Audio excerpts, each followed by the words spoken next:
How's it going, my truant people? Dr. Slacking, the Slacking Doctor, back for week...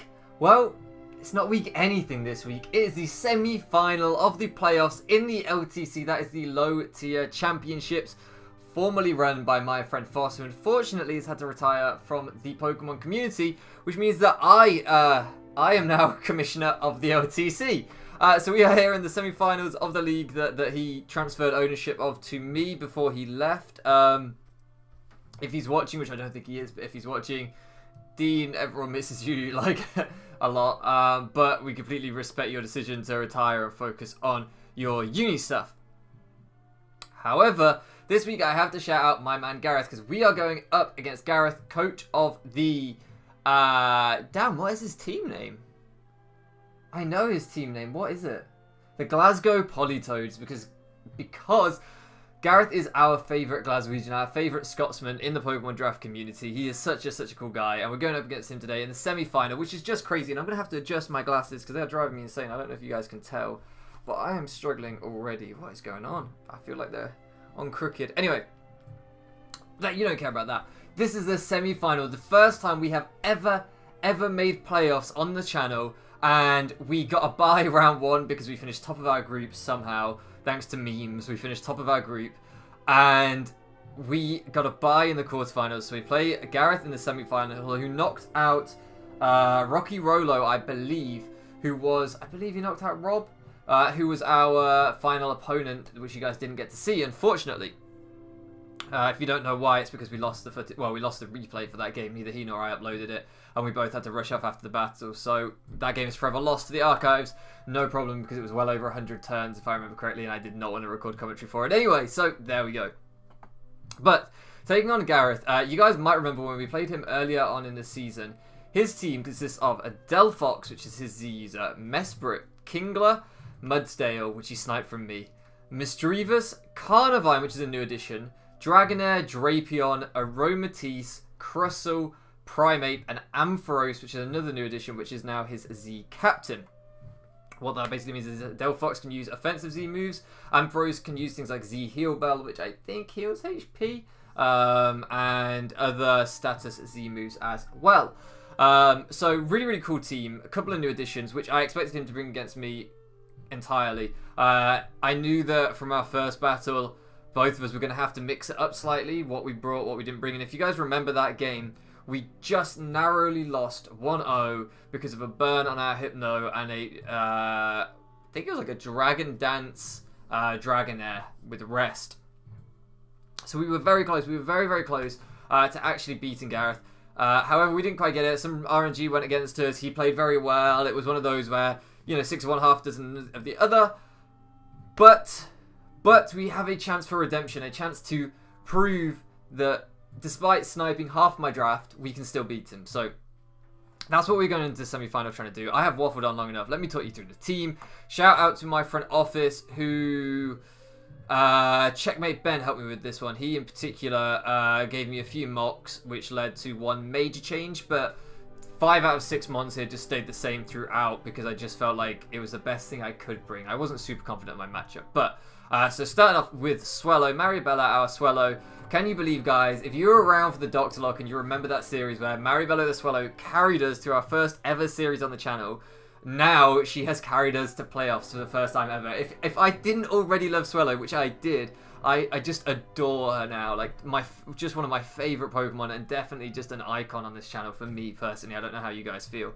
But yeah, Maribella leading the charge here in the semi-finals. We're running the Choice Spec set that I've become such a big fan of in recent weeks. It's been a little bit predictable, admittedly, but no one's brought a counter to it yet. And it's because there isn't really one in this format. There aren't the defensive walls around to stand up to Maribella. So we outspeed nearly everything. We click Boom Burst. In fact, looking at his draft, we outspeed everything outside of Scarfers with this speed investment. And the only things we won't 2-hit KO, maybe Spadef Aromatisse, Crustle, maybe AV Ampharos, maybe fully Spadef Ampharos, but I don't think so. Maybe Misdreavus. maybe a really bulky Mudstale like an AV Mudstale, but again, not even entirely sure. And maybe a bulky Mesprit like an AV Mesprit. So really, he needs to slap some Assault Vests on things to live hits from Swallow. Otherwise, we 2-hit KO pretty much everything and outspeed everything that isn't Scarfed. So we just start getting kills whenever Mariabella comes in. Now, the way I've been building around this team recently is that, okay, so I get Mariabella in, I click Boom Burst, something comes in to Revenge Kill me. What comes in to Revenge Kill me? Well, Ampharos comes in to Revenge Kill me. Drapion could come in to Revenge Kill me, because it's a good Scarfer. Ampharos obviously can take a hit and deal back some big damage with that Electric Stab being super effective. Potentially Scarf Primate could come back and try and revenge me. And Kingler could come in and try and revenge me. So I needed something to switch into these, maybe Mesprit too. So starting off with that, looking at the Ampharos, which was I think the biggest revenge killer to Swallow, we decided to add Fern to the team. And we decided to run an AV Fern this week. I say we, I decided to run an AV Fern this week. I don't really know how Ben felt about these sets, to be fair. But this set, the idea being that it would switch in on Mesprit, maybe. On a Thunderbolt from Mesprit, it would. I would need to figure out if the Mesprit was Scarf, and then I could potentially stay in on Mesprit as well. And what was really nice is if he ran Scarf Mesprit with that Thunderbolt to try and take out Mariabella, he could also run Ice Beam, to be fair. But if he decided to run Thunderbolt to try and take out Mariabella, I went into Fern, took no damage, and as he tried to switch out, if I read that he was Scarfed, I just clicked Pursuit. If he's a bulky set or an AV set, then I can just try and wear him down with X-Scissor, and then Mariabella can finish him off later in the game. Earthquake was here to catch the Delphox, because we do outspeed the Delphox, that otherwise might think it's safe being in on me. And Leaf Blade for powerful stab, but also hitting the Kingler, the Misdreavus. Again, Pursuit Tracking Misdreavus could be nice. The Aromatisse, all those kind of things. So yeah, I just really, really like this Fern set. I haven't quite got to grips with Swallow all season. I've been really, really wanting Swallow Sceptile to work for me, but I just haven't quite got to grips with Fern. But this set was the one that I've liked the most so far this season. Next up we have Tyson, and Tyson has grown on me so much. And the reason we have Tyson is because whilst Fern, yes, can switch in on that Ampharos, it can't switch in many times if Ampharos is making reads and clicking Focus Blast. So we needed something else. We needed a secondary switch into Ampharos, or we actually have 3 switches to Ampharos, but I'll get to that in a minute. But just wanted to make sure absolutely that thing did not revenge kill me. And again, if Mesprit wanted to lock himself into Ice Beam, I had something that could come into that, potential Scarf Mesprit there. So if he was like, okay, he's going to lock himself into Ice Beam, actually, let's go to Pachirisu. We are a Spadef set with a Spadef nature, so we're going to take quite a lot. I should point out that Fern was just max attack adamant with enough speed. Again, hitting that 338. I don't know why we're 344 on this and 338 on this. There must have been something in between the two that... oh, that's the wrong window. That Sceptile couldn't outspeed? I really don't know. Delphox is 108, I think. I don't think he has anything over 120. It might be Choice Scarfers. Mariabella might be outspeeding a Scarf Ampharos. I'm going to hesitate, I guess, as to say the Mariabella is outspeeding a Scarf Ampharos, and that's why we have the additional speed. And of course, Earthquake actually hit Ampharos as well. I forgot to say that. So yeah, Pachirisu here. With this max per def, we can just pretty much tank anything from the Ampharos, even a Focus Blast. We can kind of live that and get some leftovers recovery. And then we can collect Toxic or Super Fang at Ampharos, and it's not getting that back. If he wants to make the reads on Super Fang, we click Toxic and he goes into Misdreavus. Beautiful, Misdreavus is now on a timer. If he wants to go out into Aromatisse to try and wish things back up, hey, I get a Toxic on Aromatisse, and that thing's going to start on a timer. It is really, really crucial to try and spread some Toxic around his team for the Aromatisse, for the Crystal, which could be a setup sweeper. At least I could wear it down with Toxic for the Misdreavus as well, and the Ampharos. So yeah, a lot of his things don't get recovery, so they need, you know, Misdreavus only gets Pain Split, Aromatisse gets Wish, which you can pass around, and the Ampharos would need to be running like Z-Heal Bell or something. So basically, it was going to be difficult for him to get recovery once I wore things down, and Tyson is the queen of just getting that slow recovery, of just getting Super Fangs, Toxics, and maybe nuzzling things like the Crystal that might want to Shell Smash on me. Hey, well, I'm going to nuzzle you, and at least you're going to be slowed down a little bit, and, you know, potential for getting Para Haxed out as well, and that kind of thing. So Nuzzle's just a good way of dealing with things. Maybe, you know, if he reads that I'm not running a particularly offensive set, I mean, Pachirisu's not very offensive at all, then he might even try and set up with something like Kingler on me, well then, okay, you go for the agility, I'm just going to nuzzle you down. So it's just a really useful set and a really good way of switching in and just U-turning out to get momentum as well. Next up, we have Scrub, the Camerupt. And this is a third switch into Ampharos. He's probably taking HP Water in his Ampharos. I certainly would. So I suspect that was going to be on there. But this is my third in-line switch in. It's not my first switch in. But what it does do is it switches beautifully in on Scarf Mesprit, whether he locks into Ice Beam or whether he locks into Thunderbolt. If he is Scarf Mesprit, hey, Camerupt is coming in and that's just fine. Also with this Max Spadef Nature switches in on Delphox, really importantly, because we don't have a lot of Delphox switch-ins on our team. So this comes in, even if Delphox is teching HP Water, we still live one because of the solid rock ability. I didn't need to run Pasha Berry this week. Earthquake hits the Delphox, it hits the Drapion, it hits the... I think they're the main three. Hits the Ampharos. And then we have Lava Plume on there to try and snag burns. If he wants to go out into Kingler on me as I Lava Plume and we get a burn on that thing, whew, that could be huge. Maybe if he wants to go out into Mudsdale, we can snag a burn on that thing. That could be huge. Also so that we can hit the Carnivine. And maybe even burn the Dragonair, get some revenge for last time. Heavy Slam absolutely bops Aromatisse, and of course with this Spadef Nature we can switch in on a Moonblast pretty safely. We do a chunk to Aromatisse, we actually do a chunk to Misdreavus as well, which is very nice. And rocks are there because this is our primary rock setter, and if we can get those up, then suddenly Swallow two-shots pretty much everything. After rocks, they need to be bulky AV to not get two-shot by Boom Burst, so yeah, rocks are really, really crucial in this game. Next up, J Cream's the Blastoise. This set was a little bit interesting. Scald, Toxic, Rapid Spin makes sense. Leftovers, Max Defense, all makes sense, right? It pretty much hardwalls Crystal and we can take some hits. As you saw last time, the only way he beat us was he managed to flinch down the Blastoise with his Crystal. Otherwise, we just roared his Crystal out last game. I didn't want to bother going for the Roar this time. I just wanted to go for Scald and damage. It just felt better because... the way I was seeing it is we were going to try and spread status around on everything, so if I could get the Crystal poisoned, I can come in, click Fake Out, the Toxic damage is racking up, then I can click Scald and maybe just kill him. So the idea of this set really was on things like the Aromatisse, pressure it with Fake Out so that it can't wish back up if it's already been Toxic. Maybe with something like the Mudsdale, the same, I can potentially Fake Out to get that extra little bit of Toxic chip, and then it starts to get rolls in your favor. So with that Toxic and the Toxic on Pachirisu as well, we're just trying to spread that around and then get Fake Out chip with that. As we say, Scald is pretty nice on a few things that otherwise might want to set up on Blastoise like Kingler. Toxic just to wear things down, and Rapid Spin to get rid of hazards, of course, without removing our own rocks.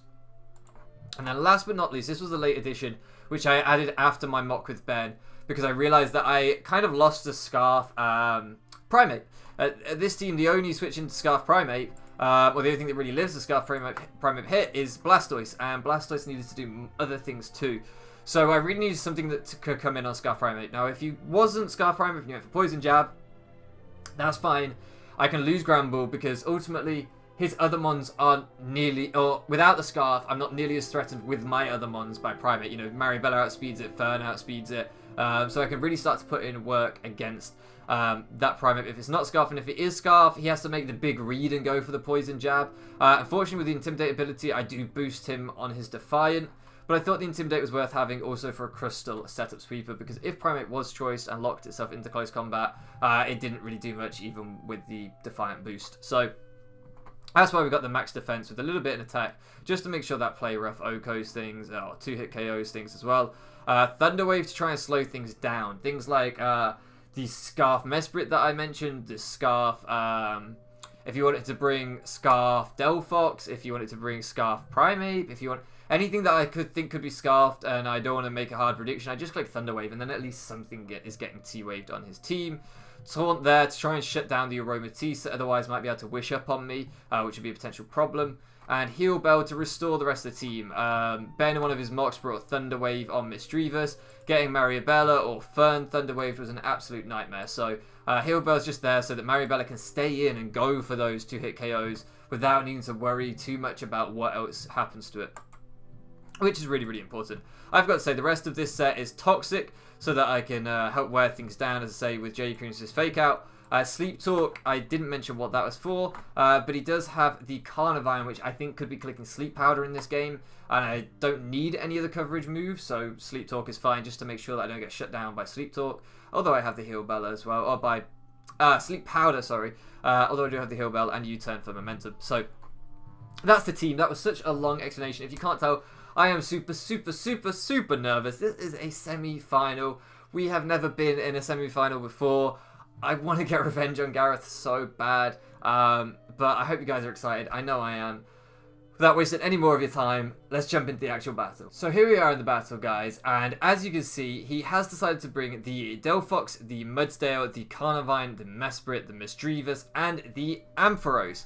Really interesting team composition. So at team preview here, I'm looking at his team and I'm thinking, right, so maybe AV, Ampharos, maybe Z Healbell. It could be Scarf, but as I can outspeed it with Swallow, I don't think he would be Scarf. Misdreavus looks like his best Swallow switch-in. Of course, Scrappy making it a little bit more difficult though, but it's his most bulky mon here, certainly. Maybe AV Mesprit or a very especially defensive Mesprit. Carnivine just looks like Swallow Food. Maybe AV Mudsdale, not sure on that one. It looks like his primary rock setter, although he does have the Mesprit. But if it's AV Mesprit, then it can't set rocks, is my kind of thinking here. Maybe AV Delphox, but probably more likely to be like a Scarf or a Z Delphox. So I'm kind of looking through this team and I'm thinking, right, most of this is Swallow Food. Short of Assault Vest users, which I'll find out early. Scarfers, which I'll find out early. And maybe a Tech Chalonberry somewhere, which would be super nice. Apart from anything like that, I'm pretty sure most of this is Swallow Food. So all I've got to do is make sure that I just play risk-free with Swallow. I've just got to get it in for free wherever I can, and just wear things down. So, turn one, looking at this, none of my team, literally none of my team want to lead against Delphox, apart from Camerupt or Blastoise. And if he decides to lead with the Mesprit, then he's just getting his rocks up for free, and yes, I can get my rocks up with Camerupt, but I also don't do anything to the Mesprit, and that would suck. He can U-turn out after getting his rocks up and get momentum.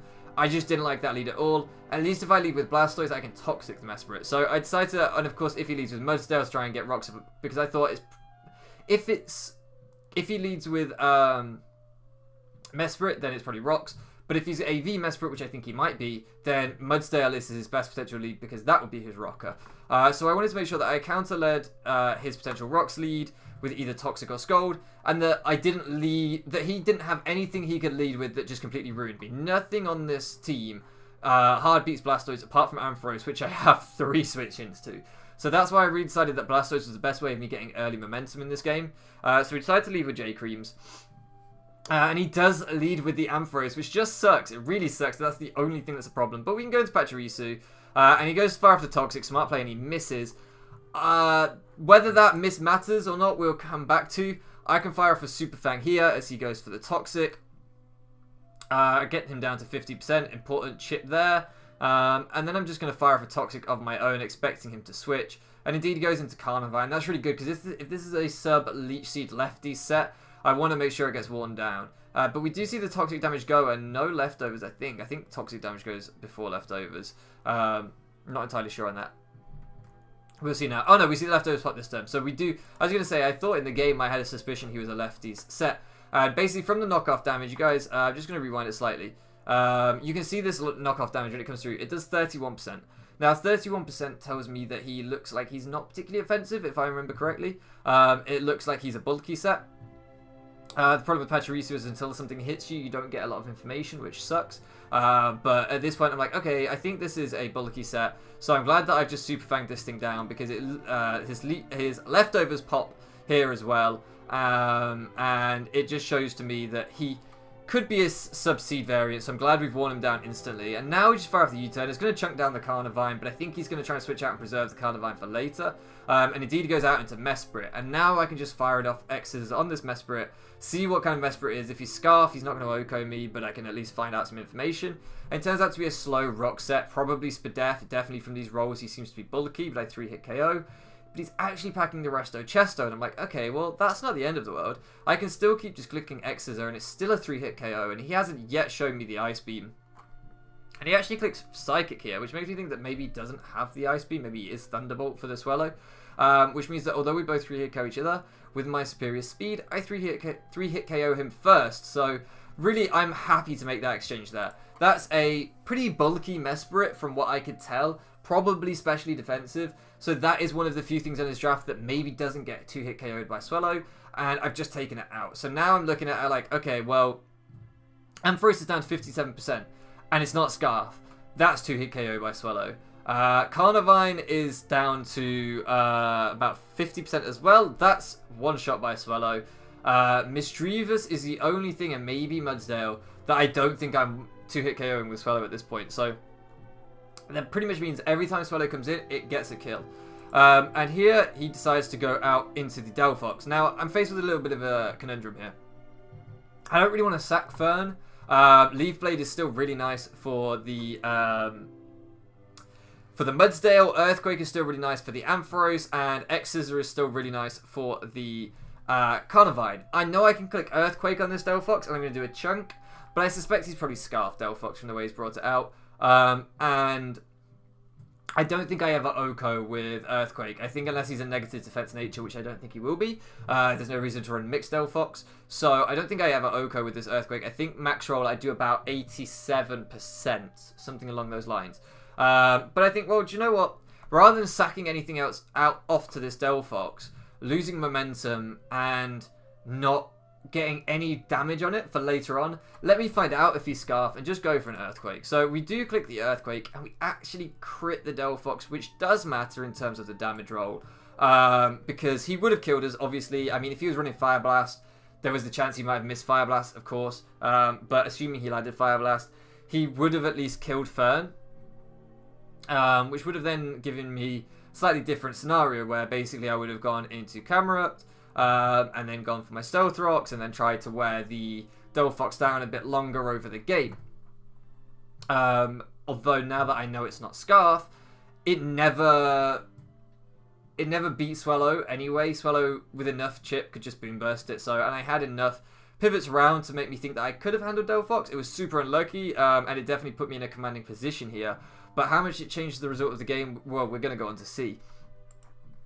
So I just decided to stay in with Fern here on this Misdreavus, and he is actually Scarf Misdreavus and locks himself into Shadow Ball.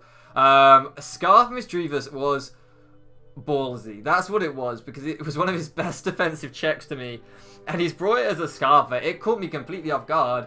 I thought I was about to hit him with a pretty nice Leaf Blade and put him in Swallow range, but instead he locks himself into Shadow Ball, which means Swallow is a free switch in here. So now he has to sack something, and this is why I think that the Delphox situation wasn't the end of the world, because with Niall knowing that he's Scarf Misdreavus, at some point he was going to lock himself in Shadow Ball. At some point Swallow was going to come in and start clicking Boom Burst, and then he was going to be in a very difficult position anyway, where he was going to just start sacking things routinely, and I was going to have more switch-ins than him.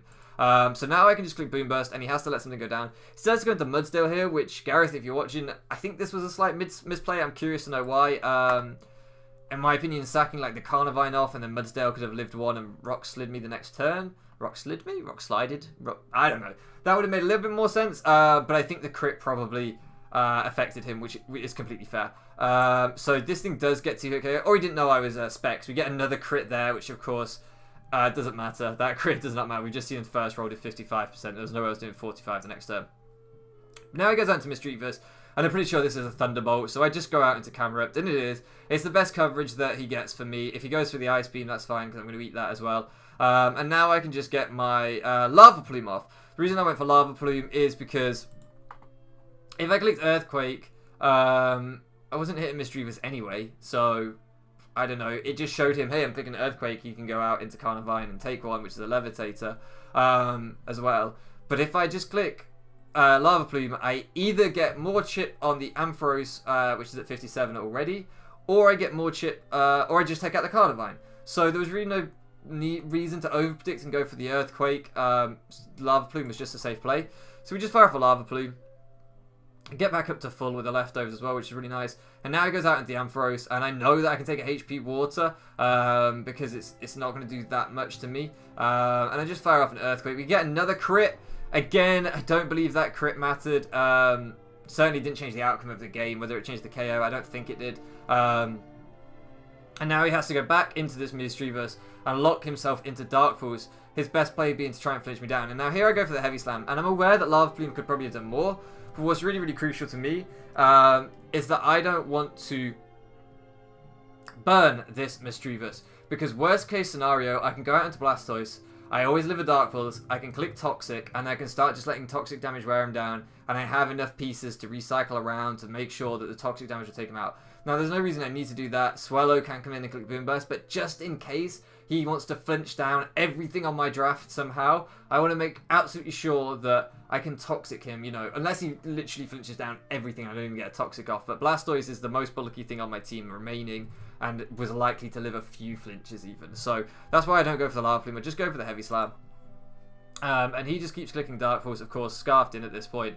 And he does actually get the flinch here, which is a little bit scary. I don't think I should lose it anyway, but it makes me a little bit nervous. But here we do break through. We get another Heavy Slam off, and that time we do a much higher roll. The first one only did 48%, the second one doing 52. So I suppose not a much higher roll, but that extra 4%, meaning that we do take him out, meaning we don't have to run the risk of any more flinches.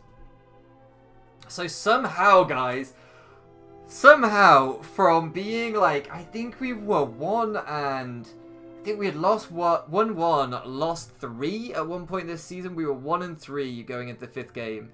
Somehow we finished top of the division, and I know that Ben started memeing towards the end of the season, which gave us our opening. And I know that me and Rob memed our last game, which also gave me the opening.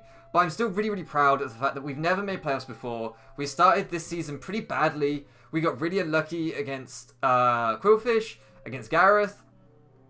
We got completely outplayed by Ben and Elliot. Not that Gareth and Quillfish didn't deserve their wins, because they did, but I just got a little bit unlucky in those games. So to now come back and make the semi-final, finishing top of the division, and to be in a final is just like, that is insane. That is actually insane. I just didn't... I've always wanted to improve at Draft League. This channel has been about improving, about me learning the format and trying to learn with you guys. I hope you guys have learned something.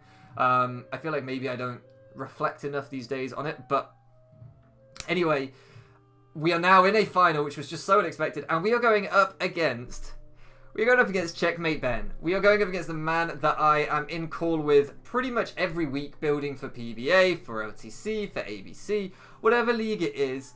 The usual building process with my front office is me and Ben cook up a team, and then I go and mock it against a few more people. We come back, we recook the team, we go and mock it against a few more people. Like, that's our general process. Well, this week's going to be very different because he has not going to be helping me. He's been blocked from that part of the front office. He has taken Sean with him as well, so I don't have Sean to mock with. So fortunately, I still have a bunch of very talented coaches in my front office. But this week, we are going to be prepping for Ben and his Grumpig, his Kricketune, his Kecleon, his Luxray. If you didn't watch the game against him earlier in the season, I urge you to watch it. If I remember, I will put it on the outro at the end of this video. So just stay tuned and watch that, because it was a really great battle, and I can't wait to battle him again, and I can't believe it's a final. His team is a meme team. He never even...